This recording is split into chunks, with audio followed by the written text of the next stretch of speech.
ngayon naman, with regards to volunteers, kasi realistically, sobrang daming volunteers natin na nag-volunteer, hindi naman sumisipot sa mga meetings, diba? So anong may mga plans ka na ba na paano may engganyo sila na over? Okay. Kasi usually our volunteers is from sophomore freshmen. I mean, yan usually ang volunteers natin. That's why yung junior committee head, I suggest that it should be a sophomore freshman. Para mas more yung community na hatak, kumbaga. Question lang, how are you going to have this implemented? Yung junior committee head, paano yung pag-choose ng committee head? May plans for this? Yung junior committee head from this?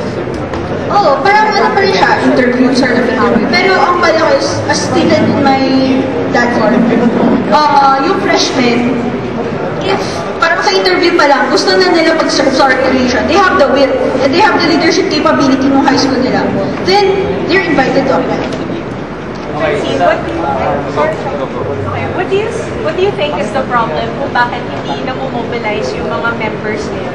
With the PD, committee head, and member structure, what do you think is the root problem? Usually kasi kunwari GA, nagre-recruit tayo ng members. But kunwari nire-recruit natin, tapos pagdating ng project mismo, or even the project's GA, hindi na sila sumisipot na dahil, may kasama ko, may ganito. Mas prioritize nila ang exam nila. But if you give them a position, parang may hold silang responsibility. But you're just putting one person in position. So how does that solve the problem of, for example, 10 invisible members when you are just empowering one junior committee member? Yeah. So kaya yun nga, as I stated kanina, kaya sophomore or freshman ang gusto kong sa junior committee para medyo may community ng hatakan. Kasi kunwari block kami, tapos isa officer, mas madali na kunwari, tara, volunteer tayo for this, help me for this.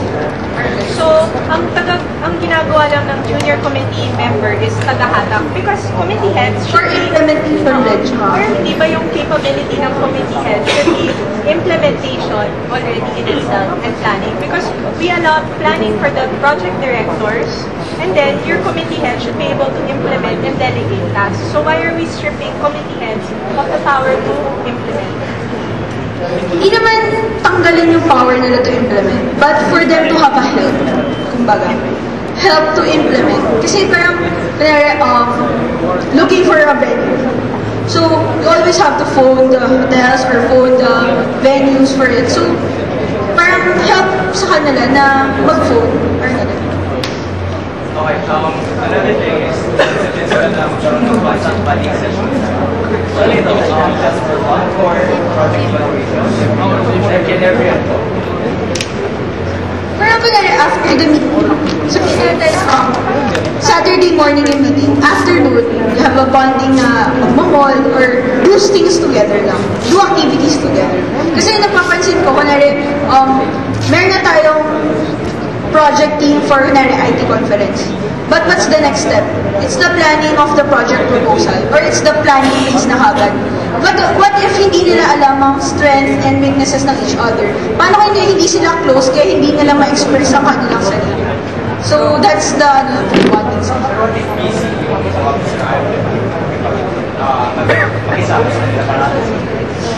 That's part of the committing to the project plan. Kaya sila officer, you should commit to the project plus committing to the entire team. Yung mga mostly sa projects this year, they share all the of them share one common problem. Kasi parang, maganda yung project para common yun. Implementation, alam na natin lahat. Pero, what do you think is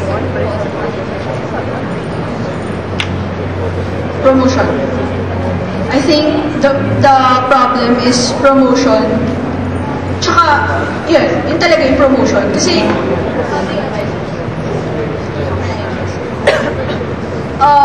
siguro mas maganda na start, kunwari, if the project will be on September, May, June, start na kagad. Pero siguro yung promotion start at July, gano'n. Para more or less, parang makulitan na ang mga tao na, hey, there's an event. There's something going on. Di ba yun yung gusto natin before yun yung plan natin, let's say for IT conference, di ba? pa lang, start na kayo ng planning, June, start na kayo ng planning. Pero, hindi tayo naglabas ng promotions on June, July, kasi baka naman tayo let's say, mga beta members. I think, ang dahilan kung bakit hindi nilalabas mo na promotional materials kasi yung details kulang pa. Like, wala pang venue, the speakers are not yet known, yung mga ganun. So, I think, mas maganda talaga sobrang aga na ma-plan out na kagad, makakuha na kagad ng speakers, makakuha na kagad ng venue, so that ma-plan siya na siya bago pa mag-start. Pero ganito kasi yun, every project kasi gusto talaga natin, di ba? Beforehand, first month pa lang sana, ando na lahat ng details, di ba? Pero hindi natin nagagawa yun, kasi delay na siya pa. That's why, affected the promotions. So, maybe, yung target natin is not more on promotions first, but more on the logistics and other stuff. So, may mga gagawa pa tayo doon. Especially na hirap talaga magkaroon ng venue. Di ba? You know that. Ang ano talaga, siguro, constant na time schedule siguro ng VP tsaka ng VP na sabihin sa project director na, okay, you should start this. Stress na importance na kapag nag-start kayo ng maayos, magiging smooth yung flow. Or hindi naman talaga smooth, pero more or less, mas smoother yung flow. May follow-up lang ako. Sabi ko kanina, parang makulitan sila. It doesn't mean na pag nakulitan sila, mag-ask. Might even be there. Oo, there's off. Tapos sabi, grabe, ang kulit naman ito. Tapos yun ang natigilan yung promotion. So, when you promote them, parang itis na lang nila. Kasi pilit na lang nila agad. And your base, yung sinabi mo kanina, basically yung sinabi na yung sign nila. You're leaving that sila obligated. Promotion kami. Maybe yung timing lang ba? Kahit kung tayo mag-advertise ako na event 1 year in advance. Hindi siya ganun. It's not only on the timing, pero on where you also promote. Parang, kunwari sabihin natin yung IT conference, it could be school-wide. So, i-promote natin talaga sa lahat ng schools. Hindi dahil sa time constraint, kaya napopromote lang natin sa mga top IT or yung mga top schools. Yung kasi yun usually nangyayari.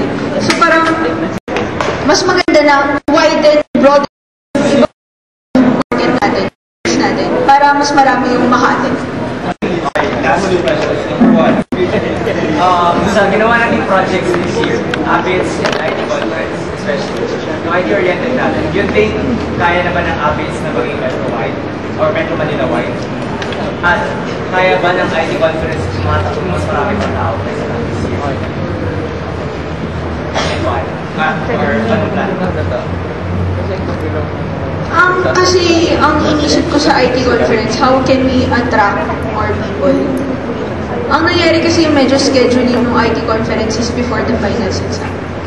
So, I think that's a big problem. Like, kaya hindi tayo naka-attract ng people. Kasi everyone is busy on their projects, which is medyo doon sa week na yun. Kahit na hindi pa nagre-release yung OSA ng moratorium, that week talaga, sobrang marami na talaga exam. So, I think it's how we...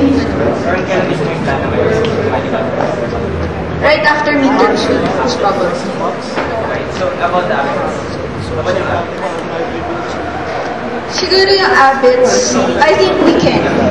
We can school-wide na siya.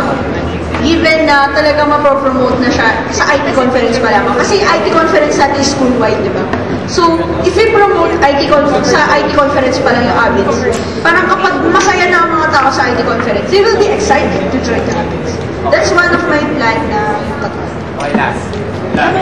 Bakit tayo nagkaroon ng projects plus? Lang. Why not yung mga social events natin lagay natin sa externals, yung IT events natin lagay natin sa externals? Sige. Kasi yung projects cluster is the one that makes the major projects of the organization. Which means na it's parang yung visibility na minsan nakikita sa projects.